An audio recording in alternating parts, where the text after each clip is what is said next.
everybody. This is Ahmed, and we are here at the School of Advanced Studies, and this is the Breakout podcast. Today I have Nastya with me today. We are going to discuss, I have no idea, we are going to discuss too many things, and maybe you will like some of the things that we're going to touch upon, but we'll see. So Nastya, hey. Yeah, hi Ahmed. So, I want to start talking with you with, I wanted to tell you what movie I watched last week. Basically I watched Wings. Uh-huh. You know this cartoon about fairies? I know. But it's not a cartoon, it was a movie. Yeah, but actually I don't want to talk about the movie because it was a bit boring, whatever. Yeah, but there was this phrase that, it sounds like this. If you cannot save the world, save your world. Right. Which is, I found, first of all, fun, second of all, catchy, but third of all, actually resonating to me, But why? How? Is it because you cannot actually save the world? Well, this is also, but but the second reason, I guess, is that just in my life I had a lot of, let's say, examples or practices when I just had to do because I wasn't dissatisfied with something. I was like, okay, then I'll do it myself. Yeah, so maybe this one. So what do you think about the save your world Save thing? your world. Actually, the thing is that I understand why this comes from. All right, when I was, I don't know, maybe about 8-9 years ago, I didn't watch Wings, but I was reading poetry, and the one that resonated with me was Rumi. Mm-hmm. Actually, because Rumi was saying that if I'm not mistaken, or even if I correctly remember what he said, is that he was saying that the world starts with you. Mm-hmm. And I'm like, okay, so what does it mean? It means I control the things that happen in my world. Mm-hmm. All right. So in the sense is that it resonates with what you are saying. But also the thing is that here, we were discussing with you before we start today, is this idea of do things yourself, right? About this, you need to determine your life and so on and so forth. And I can see right now that a lot of people actually are having problem with getting anything started, right? But at the same time, we can be around people who are getting a lot of stuff started. So we have got this basic, you told me about these basic needs, right? Can you, actually, I don't remember, there are 3. Yeah. So I studied, I studied pedagogy and education and stuff, and we studied this very cool theory. It's called self-determination theory, and this is what explained my whole life before I knew this theory, because I was like, yes, that's how, I felt like that that we work like that, humans. But then I read the theory and was like, wow, it wasn't just my experience, it was something more universal. So basically the theory states that there are 3 basic human needs, so things that human needs to have. Those 3 things are autonomy, so you feel like you can control your life, control your decisions, control anything around you. Second thing is competence, is that you can develop some sort of expertise, or you have a person to help you, something like that. And relatedness is, that you relate to other people, basically belonging. For example, you have friends, you have family, you have, your city, your school, something like that. Yeah, and then this, the theory of basic needs translates into motivation theory. Mm-hmm. And for example, when you design courses, or when you just design anything, or when you just want to explain why people are motivated to do something, it's really nice to use this theory, because, so basically the ideal situation is when a person feels that he's autonomous, they are autonomous, that they also belong to this project or course that they make or they study, and that they have the feeling that, they learn, they grow, something like that. Actually, okay, that you are right now. I mean, listening to you, you just made me remember too many things right now. Mm-hmm. And the first thing about this autonomy, right? So, I feel that most of the time is that when we feel like we do not want to do anything, is that because we think that we cannot control the outcomes of the thing that we are doing. And I actually can see that in many things. I mean, I see my friends they start doing something, but then they stop in the middle. And they are either afraid of two things. They are either afraid of succeeding and then going beyond what they even expected, but also they are afraid of failing. And I think that both here, success and failure, is something that can go out of your control. I mean, you can simply have this over success thing, and then you cannot know how to control that. Then you stop. So because you do not want to do this, you cannot risk what you put in the project itself. But also the failure thing is the same, is that you do not want to feel bad about yourself. And I see that on both sides. And I always think is that, well, my friend right now quit doing this thing. Is it because my friend does not want to see himself or herself succeed in something? Or is it because they don't have the competency that can actually give them this confidence of going again and again and again? No problem about that. So I understand completely that why all of these, the three basic needs, are really interconnected with each other. But also I think that these nuances of failure and success are also connected in regard to that sometimes we can be afraid of who we can become. Is that either a person who failed in doing something, which is not, I mean, there is this stigma about failure anyway, but also we can be afraid of becoming a very successful person. So yeah. Interesting. I haven't think about it in terms of failure or success. I don't know why. Maybe that's interesting. I mean, come on. So for example, is that if there is a person, you know, when you watch, I'll tell you something actually. So there is this episode in The Office, and there is this Andy, the kind of incompetent salesperson, seriously, who doesn't know how to sell, who doesn't know how to do well as the others, who organizes a seminar for people how to build their businesses. Surprisingly, is that because he is really a person who doesn't know how to even improve his competency, but he's willing to teach others, right?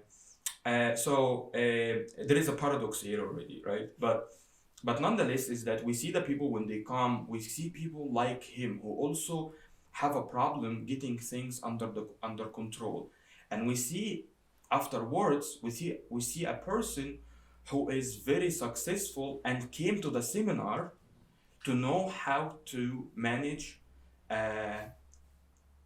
the controllable growth. And then you think is that, well, it's the whole situation is funny in itself, because you are here having a very successful person who has a very who was able to kick off a good business, right? And he is coming to learn from a person who we can consider as a loser in the company, right?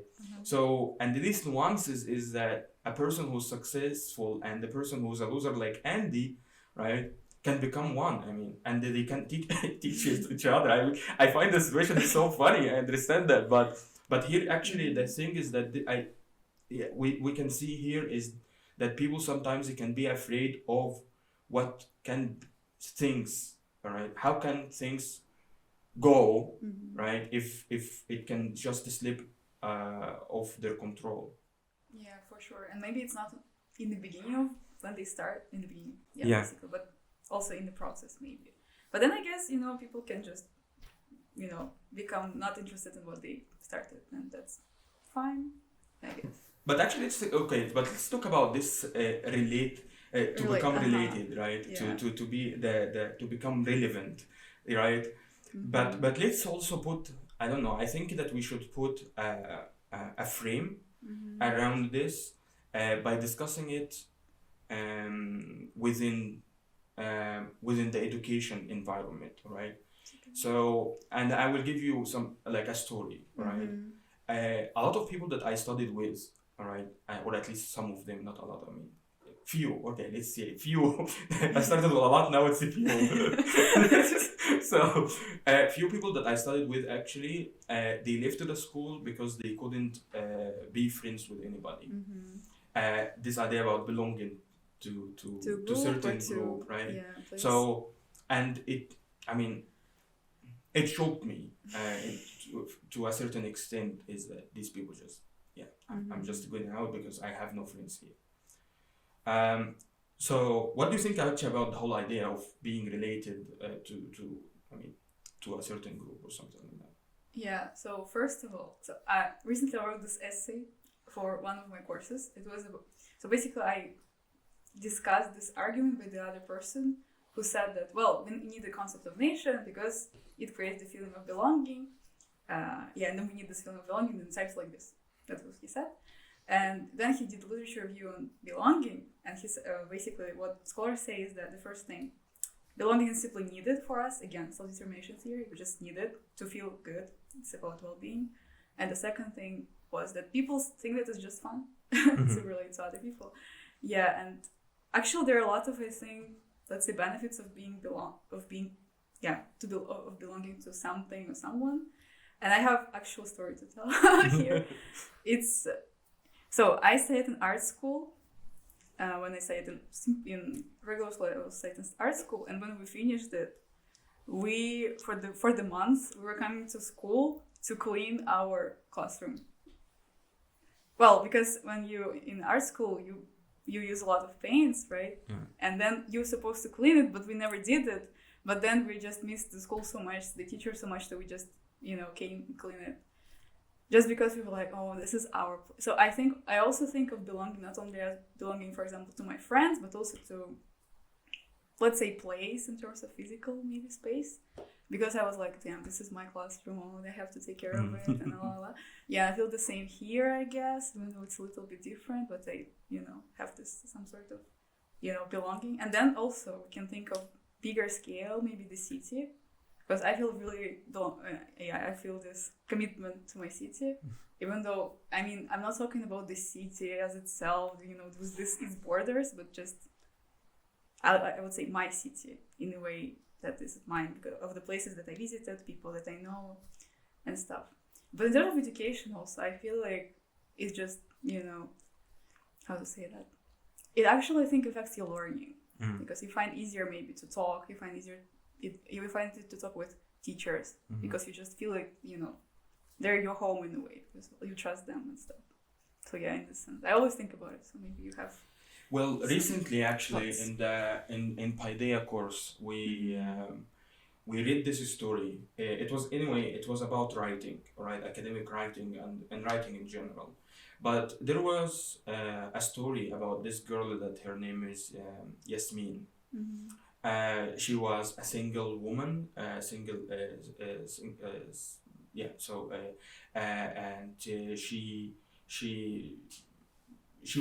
struggled a lot in her life. She had to move. She was forced actually to move from a place to another, and she didn't have high education. She didn't even have a high school degree. She just quit studying after the secondary school. But she had ambition. Right? She had motivation. She had the ambition. She even quit her job in the factory because she said that she didn't want to become a number in the factory. So she had ambition. She had very nice. She was really nice. So in this terms, all right.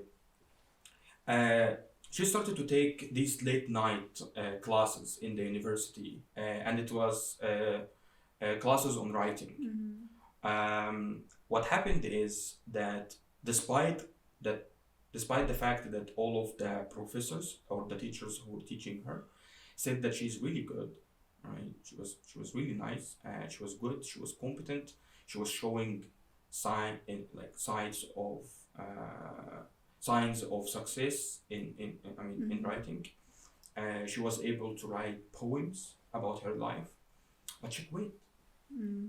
And when the author of this paper, she was interviewing her, and she asked the question about what did she feel about the group that she studied with. She said that she never thought that she belonged to this group. And for really interesting reason is that she said that she assumed that they feel, right? So you see this, that there is no, it's all in her head, right? That they are superior to her because they had better jobs, all right? And she felt that she cannot ever relate to their problems, and they cannot relate to her problems. That's what she thought, but she doesn't know for sure. That she doesn't know for sure. She never talked with them and nothing. She just thought that. She assumed that. And because of that, she quit. And okay, so the story is nice. Okay, I understand that. She actually wrote a poem about that. She cannot belong to this group and so on and so forth.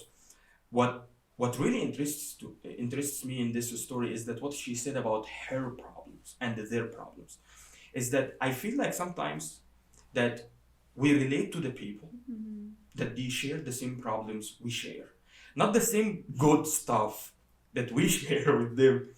No, the problems. Like I said that once as a joke, but I think that I don't know. I feel like we become friends with people who hate the same people that we do.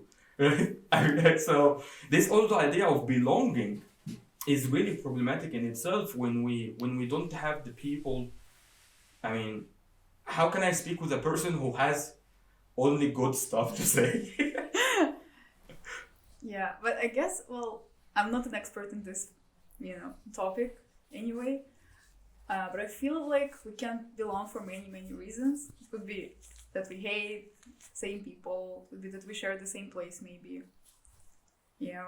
Also, I think sharing problems is, very, very powerful thing. Or maybe, being dissatisfied with the same thing. For example, so I'm in cultural studies, as like you were a year ago, and we read this text by Jameson, who were, reviewing the book about cultural studies, and he said that cultural studies started with dissatisfaction with other disciplines. So in this way, we can say something like, oh well, those group of people, they were like, oh no, we don't like disciplines that we have. Okay, let's unite into something. That's interesting. Okay. The one I think about it is that also so it feels like when we are dissatisfied with something, we invent something new. I mean, or we do something else, right? So yeah, that's actually very interesting. I like that. Yeah, and for me, I think this plus this belonging is the starting point of DIY things, do it yourself things. Because again, well, I always talk about my hometown. I mean, I'm annoy everyone with this, but whatever. That's what I know. That's what I love. So, and my hometown, because there are not a lot of money going on. For example, in Tyumen, there are much more money than in Omsk. Let's be honest. Yeah. But in Tyumen, for some reason, I don't feel like there is this much of energy in terms of project that just simple people, regular people do. But in my hometown, there are a lot of people who just want to have, for example, film screenings of, art cinema, let's say. But we don't have it. And then they're like, damn, we don't have it. That's bad. Let's do it ourselves. That's what my friend did this year. That was many other people. That was many other people doing for like 6 years, I think, for now. So yeah, they feel dissatisfied with something. Let's say we don't have, good movies in our hometown. Let's make it. But also because they have friends to help them, or they just feel that they want their home to have it. Because, well, I think a lot of this comes from the idea that, well, it's my home, but not in terms of I live here, not in terms of, this individual kind of sense. But like, well, of course it's individual because it's your home, but just you feel that this is something yours. This is yours, I would say. Feeling home is feeling that something is yours, or you have some autonomy over it, let's say. All right, but let me try to simply paraphrase that. Yeah. All right. So you are saying that let's take Omsk and Tyumen, right? So you are saying is that people in Omsk, they do more projects and because they would like to improve the lifestyle or the well-being of the citizens of Omsk. No, I would say for themselves plus their friends, or maybe friends of friends. I see. All right. So improve themselves. All right. Whatever. Okay. All right. But this comes as the feeling that they belong to Omsk, right? So you are saying is that So there are two here. Maybe. That's my reading of it. Okay, no problem. I Yeah, mean, okay, right. So there are two. So I see here two kind of lines. All right. One, people do not do projects in Tyumen because they don't feel that they belong to Tyumen. Maybe. All right. B, it might be because everybody's satisfied with how the city is. Yeah, I think. Yeah. Right now, and that's it. All right, that's it. Why can't we do anything? Yeah. Well, this is. I mean, I talked with some of my friends about my idea of different between Tyumen and Omsk, and not all of them agree. But whatever. That's my talk today with you. Yeah. So, well, no, I think people feel this belonging to the city, but at the same time they're okay. I mean, with the city or with things that are happening, or they just feel that someone else will do it for them. Well, I think this is, more, relevant here. Because, well, look at the streets. Always something is happening. Always someone doing this asphalt. Someone is, doing streets. But this someone is never regular people. It's administration, whatever. But, of course, then in Tyumen we also have, people who do something themselves. For example, bookstore on the first floor. They do a lot of things. Yeah, but I feel like in Tyumen is, centered around very few places. But for example, in Omsk, it's all across the city. I would say. Okay, that's very interesting. You know why? Because right now I remember when your city as a text,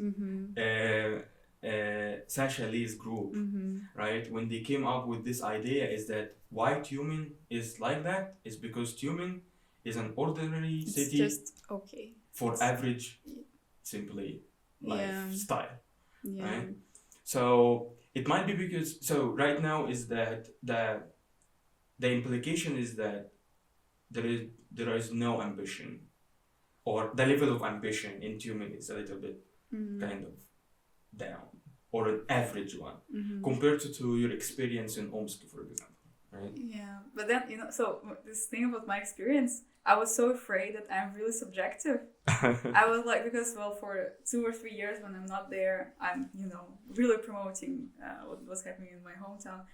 But then this summer I brought people from Tyumen or other cities to Omsk, and they noticed the same thing. So I'm like, okay, I'm a little bit more objective than I was, because other people also noticed that. I mean, even though those who are from Tyumen, so like.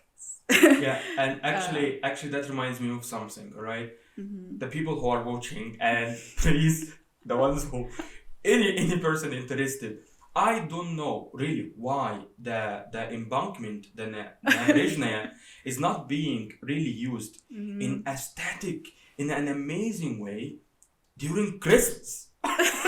Seriously, all of every year what is happening is it's only this skating field and in front of Kantora, and that's it. Yeah. And the rest of embankment is simply forgotten. And I always ask myself, all right, so I was in Moscow during Christmas, during the New Year, and what I saw is that in the Red Square, I was there also. The Krasna Ploshchad, right? So it was just so beautiful, festive, very nice. There are a lot of things. Of course, there is skating kind of field, right? Of course, but there are too many things around as well. People who are selling the stuff that they knit. People selling what is it called? This hot wine. Glintwein. Yes. So a lot of things happening, and it's not only like an attraction, but also it's a feeling. It's actually very important to feel that you belong to the city. And I feel so sad every time when I go to the Naberezhnaya and I see only one or two things, despite the fact that the space exists, right? There are too many things can be done with the space. There can be really just a lot of things can be done with the space. I don't mind having, I don't know, these food trucks there during the holidays. I don't mind any of that. But it's not, you feel like it's not festive enough. As if there is something still missing, right? And I'm like, why? Why do I have to go to Moscow in order to feel the vibe of New Year? All right. So I really think that I understand that the entire city actually get decorated around the holidays, right? And we are right now coming to this point. Right now it's late October, so soon there will be these decorations. But I always feel like these things, and it might be actually because of that the level of satisfaction can be fulfilled by just having. I'm not saying that anything wrong with that, right? But the skating feel, that's it. Yeah.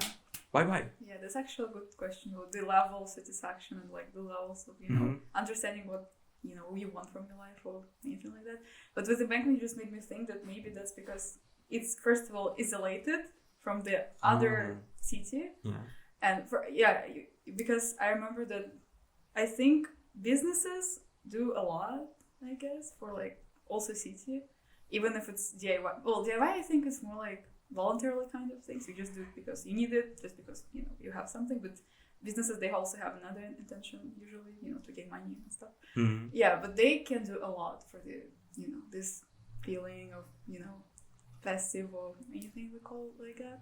But also the second reason might be that, so in urban studies, basically what people say that if you don't, for example, you build a playground you build a playground, and if you don't want this playground to be destroyed by, I don't know, anyone who wants to destroy it, because when you do it in Russia, a lot of people are like, why should we build it if it will be destroyed anyway? That's really weird, but whatever. People say that in order for it not to be destroyed, you need to build it with people who will, potentially use it or just be around it. So it's not because, you just need to use them for that, but just because they have to have this feeling of, feeling that this thing is theirs. Yeah. They have some, again, let's say, autonomy over it. But then with embankment, I feel always a little bit afraid of something. Simply because I cannot, so that we cannot go to like see the river, we cannot sit on these things because it's forbidden, and there are people who, make sure that you don't sit on those things. Yeah, so I always feel a little bit anxious about walking there. Yeah, but also it's isolated, I guess. That's the main But maybe thing. also really because long. it's enormous. It's enormous. It's absolutely enormous. Comparing to the river, which is so tiny. Yeah, really.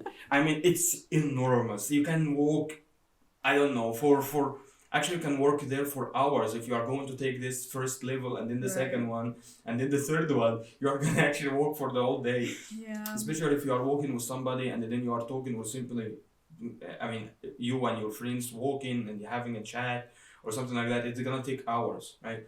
But this is the thing, is that because it might be because the place is enormous, it also feels that it is disconnected from itself. Is that when you go to the, it always feels like that, as if the first level, the one that it's closer to the river, the river level, right? It feels like it's isolated from the second one. When I go to walk there, I feel like I don't understand what these people are doing downstairs. All right. So I have no idea. It might be because of that. It also might be because of that it's a little bit disproportionate in the sense is that the first level is just huge, but then the second level is like this, and then whatever, right?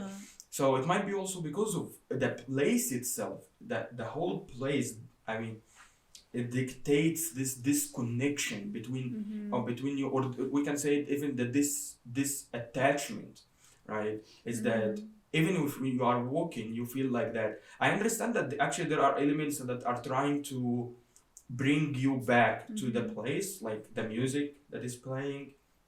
Or right? the ad. Oh, right.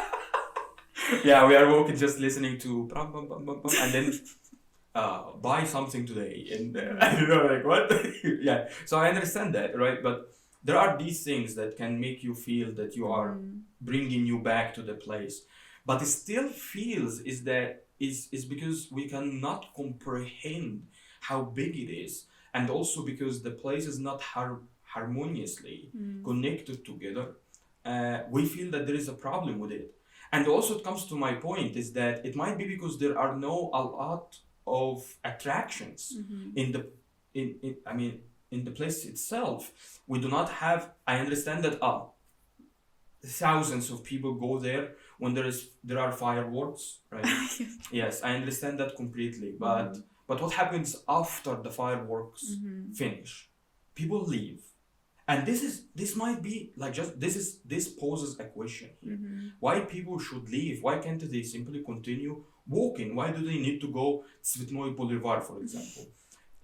While the embankment is much bigger than Tsvetnoy Boulevard. So it might be that there is something really can be done with the space. I understand that you do not want to put a food truck in every 10 meters so that people cannot walk. I understand that completely. I'm also not saying that you should do something like this. But I think that there is something can be done rather than nothing at all. Just not just these bunch of benches, right? Spread across the whole thing, right? And then you're like, what should I do? Yeah, right. Yeah. So what I can tell you is that we can do something about it.